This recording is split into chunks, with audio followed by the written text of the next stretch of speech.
तो यूनिट 4 में पहला ही टॉपिक है एयर मासेज यानी वायु राशियाँ, उसके उत्पत्ति क्षेत्र और क्लासिफिकेशन ऑफ एयर मासेज यानी वायु राशियों का विस्तृत रूप से हमें वर्गीकरण पढ़ना है, क्लासिफिकेशन पढ़ना है।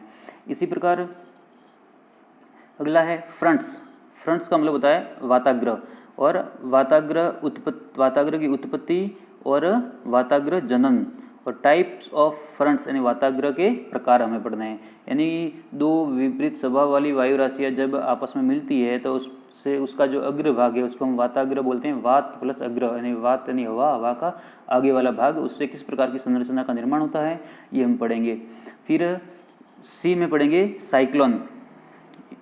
साइक्लोन यानी चक्रवात। चक्रवात में ट्रॉपिकल और टेम्परेट साइक्लोन पढ़ने हैं, यानी उष्णकटिबंधीय और शीतोष्णकटिबंधीय चक्रवात के बारे में हम पढ़ेंगे। इसी प्रकार अगला है एंटी साइक्लोन यानी प्रति चक्रवातीय दशा क्या होती है, प्रति चक्रवात क्या होता है और कितने प्रकार का होता है, उसका उत्पत्ति क्षेत्र और प्रभावित क्षेत्र कौन कौन सा रहेगा। इसी प्रकार लास्ट में climatic classification bye Koppen. Koppen के द्वारा विश्व की जो जलवायु वर्गीकरण किया गया है, बहुत ही इंपॉर्टेंट टॉपिक है ये कि कोपेन महोदय जो एक जलवायु विज्ञान में उनका बहुत बड़ा योगदान है और उनके अनुसार विश्व की कितनी जलवायु प्रदेश है, कौन कौन से जलवायु पाई जाती है, उसके बारे में हम पढ़ेंगे। हमारा अंतिम टॉपिक यूनिट 5 पेपर फर्स्ट का जो पांचवी जो यूनिट है इकाई है, उसके देखिए 5 टॉपिक। अब ये देखिए आप, ये यूनिट पूरी की पूरी आपके महासागरीय विज्ञान से संबंधित है, यानी कि मैं आपको समुद्र के बारे में पढ़ना है। मैं वापस रिपीट कर रहा हूँ, यूनिट जो फर्स्ट और सेकंड है वो भूआकृति विज्ञान से संबंधित है। ये भौतिक भूगोल की उप शाखा हैं भूआकृति विज्ञान, यूनिट फर्स्ट और सेकंड। और यूनिट थर्ड और फोर्थ है आपके जलवायु विज्ञान से संबंधित है। और यूनिट जो 5 अंतिम यूनिट है वो आपके महासागरीय विज्ञान से संबंधित है, ओशनियोग्राफी से संबंधित है, यानी इसमें महासागरों के बारे में पढ़ना है। जिस प्रकार से हमने यूनिट फर्स्ट और सेकंड में धरातल के बारे में पढ़ा है, यूनिट 5 में हमको इस महासागरों के बारे में पढ़ना है कि वास्तव में महासागरों में कौन कौन सी विशेषताएं होती है, उसके बाहर और अंदर क्या रहता है, वो सब पढ़ना है। तो देखिए यूनिट 5 का जो पहला ही टॉपिक है वो है रिलीफ ऑफ द ओशियन, यानी कि ओशियन बेसिन, जो ओशियन यानी महासागर का जो बेसिन है उसमें कौन कौन से उच्चावच मिलेंगे। तो उसमें bottom relief of Indian ocean, जो हिंद महासागर है उसके जो बॉटम उच्चावच, उसके मतलब बेसिन के जो उच्चावच है वो हमें पढ़ने हैं। इसी के बाद distributions of temperature and salinity of ocean. Salinity यानी लवणता, टेम्परेचर यानी तापमान, यानी महासागरीय तापमान और लवणता का हमें वितरण पढ़ना है। फिर ओशियन करंट्स, करंट्स यानी कि महासागरीय धाराओं के बारे में पढ़ना है। और कौन कौन सी धाराएं पढ़नी है, एक तो अटलांटिक ओशियन यानी अंध महासागर और एक पैसिफिक ओशियन यानी प्रशांत महासागर की हमें धाराएं पढ़नी है। उसके बाद है टाइड्स, ज्वार, type and theory of origin, ज्वार और ज्वार की उत्पत्ति और प्रकार ये पढ़ना है। ज्वार के प्रकार और ज्वार की उत्पत्ति संबंधी जो थ्योरीज दी है, जो सिद्धांत दिए हैं, बहुत सारे सिद्धांत हैं हालांकि, लेकिन आपको 2 पढ़ने हैं। एक तो प्रोग्रेसिव वेव थ्योरी पढ़नी है और एक स्टेशनरी वेव थ्योरी। प्रोग्रेसिव मतलब प्रगामी तरंग सिद्धांत और एक है स्थैतिक तरंग सिद्धांत। ये 2 सिद्धांत पढ़ने हैं ज्वार की उत्पत्ति संबंधी। और अंत में एक टॉपिक है कोरल रीफ यानी प्रवाल भित्ति पढ़नी है आपको। जो आपको पता होगा प्रवाल या मूंगा एक सूक्ष्म सागरीय जीव है जो चूना प्रधान चट्टानों पर जीवित रहता है और अंत में मरकर वो एक ठोस चट्टान का रूप परिवर्तित कर लेता है। तो कोरल रीफ्स पढ़नी है जिसमें कंडीशंस ऑफ ग्रोथ यानी कि ऐसी कौन कौन सी कंडीशंस दशाएं होगी उसके ग्रोथ विकास के लिए, प्रवाल की उत्पत्ति और विकास की आवश्यक आदर्श दशाएं कौन कौन सी है वो पढ़नी है।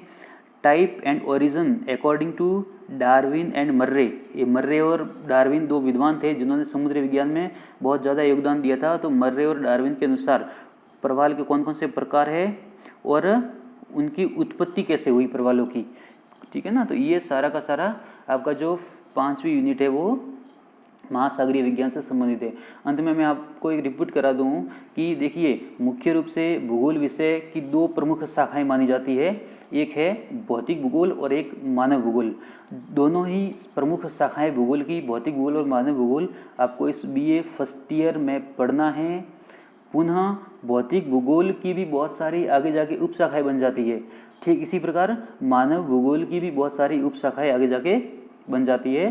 तो भौतिक भूगोल की उप शाखाएं बहुत सारी है, जिसमें मुख्य 2-3 उपशाखाओं का अध्ययन हम इस पेपर में करेंगे। तो एक तो हो गया हमारा भू-आकृति विज्ञान, दूसरा हो गया जलवायु विज्ञान और तीसरा हो गया महासागरीय विज्ञान या महासागरीय शाखा कह सकते हैं। तो फर्स्ट जो 2 यूनिट है वो भू-आकृति विज्ञान से संबंधित है, जियोमॉर्फोलॉजी से है, अर्थात उसमें धरातल के अंदर और धरातल के बाहर की चीज़ों का अध्ययन करना है, सरल शब्दों में कहे तो। ठीक इसी प्रकार यूनिट जो आपकी थर्ड और फोर्थ है वो जलवायु विज्ञान या मौसम विज्ञान से संबंधित है, अर्थात इसमें आपको जलवायु से संबंधित उप विषयों का अध्ययन करना है। और अंत में जो आपकी 5वीं यूनिट है वो है महासागरीय विज्ञान, समुद्री विज्ञान, यानी महासागर और समुद्र के बारे में हमें अध्ययन करना है। ठीक इसी प्रकार हम सेकंड पेपर के सिलेबस का जब डिस्कशन करेंगे तब मानव भूगोल की जितनी भी उप शाखा हैं या मानव भूगोल में कौन कौन से ऐसे उप विषय हैं जिनका अध्ययन मानव भूगोल में किया जाता है, तो आपको ये अच्छे से क्लियर होना चाहिए कि वास्तव में भौतिक भूगोल में मुझे क्या पढ़ना है और मानव भूगोल में क्या पढ़ना है। सरल शब्दों में कहे तो भौतिक भूगोल में ऐसे तथ्यों, ऐसे घटकों का अध्ययन करना है जिनकी उत्पत्ति, जिनका निर्माण मनुष्य के द्वारा निर्मित न होकर वो प्राकृतिक रूप से उपलब्ध है, यानी प्राकृतिक तथ्यों और घटनाओं का अध्ययन हम भौतिक भूगोल में करेंगे। और मानव भूगोल में ठीक इसका उल्टा, यानी मानव द्वारा निर्मित तथ्यों और घटनाओं का अध्ययन हम मानव भूगोल में करेंगे।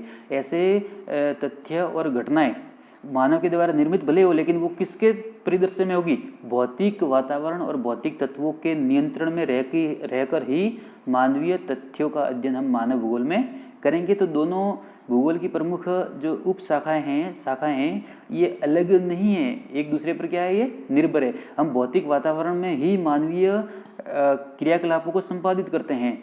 ऐसा नहीं कह सकते कि पर्यावरण से इतर जाके, अलग जाके हम मानव भूगोल का निर्माण कर सकते हैं, ये पॉसिबल नहीं है। तो आप ये अच्छे से देख लेना इस सिलेबस को और दिमाग में बैठा लेना कि मुझे वास्तव में ये पढ़ना है। अब आपके दिमाग में एक सवाल आ रहा होगा कि वास्तव में मुझे भौतिक भूगोल पढ़ना है तो कौन सी पुस्तक का हमें चयन करना चाहिए। तो देखिए, वास्तव में आप यदि भूगोल विषय में रुचि रखते हैं और आगे जाके इस विषय के आधार पर अपना करियर बनाना चाहते हैं तो सबसे इसकी जो बेस्ट बुक है वो है भौतिक भूगोल की सविंदर सिंह की। उस सविंदर सिंह में ये सारे टॉपिक मिल जाएंगे। हालांकि जो आपका मोहनलाल सुखाड़े द्वारा निर्धारित ये फर्स्ट पेपर का सिलेबस है उसका 3 गुना 4 गुना उस भौतिक भूगोल में मैटर है, लेकिन आपको उसमें से केवल जो आपका पाठ्यक्रम है वो ही पढ़ना है। तो आप सविंदर सिंह को चूज कर सकते हैं, बहुत ही अच्छी किताब है भौतिक भूगोल की। अगले वीडियो में हम फिर मिलेंगे और पेपर जो हमारा सेकंड है मानव भूगोल, उसके पाठ्यक्रम पर चर्चा करेंगे। Thank you.